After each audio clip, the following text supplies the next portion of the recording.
બોટો લઈ રાહત મેળવે છે, પરંતુ વન્યજીવો ક્યાં જાય ત્યારે વન્યજીવો માટે વન વિભાગ દ્વારા આગના ગોળા વરસાવતી ગરમી વચ્ચે કૃત્રિમ કુંડોમાં પાણી ભરતા વન્યજીવોને રાહત મળી છે।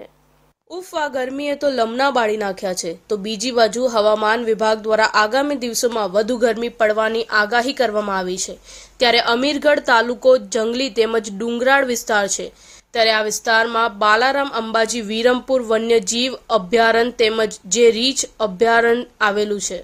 આ વન્ય અભયારણ્યમાં રીંછ, દીપડા સહિતના વન્યજીવો વસવાટ કરે છે અને આ દુષ્કાળ ગરમીનો અસર આ પ્રાણીઓ પર પણ થાય છે। આ જીવો પણ ત્રાસી ગયા છે।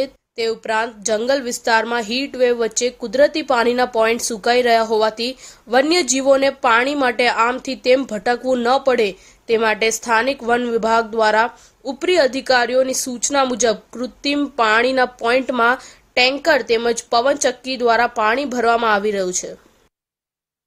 તો ઉનાળો શરૂ થઈ ગયેલ છે, તો અત્રેના વન વિભાગમાં પાણીના કુદરતી સ્ત્રોત ઘટવા લાગ્યા છે, જેથી કરી અને મહેરબાન નાયબ વન સંરક્ષક શ્રીની અને ઉપલી સત્તાથી મળેલ સૂચના મુજબ વન્ય પ્રાણીઓને દરેક 500 મીટરના એરિયલ ડિસ્ટન્સે પીવાનું પાણી ઉપલબ્ધ થઈ રહે તે માટે વિવિધ જગ્યાએ અવાડા તેમજ ગદલર બનાવી અને જે જૂની અવાડા અને ગદલર છે એની સાફ સફાઈ કરાઈ એમાં પાણી ટેન્કર વડે પૂરું પાડી અને વન્યજીવોને પાણી પાવાનું કામ કરવામાં આવે છે।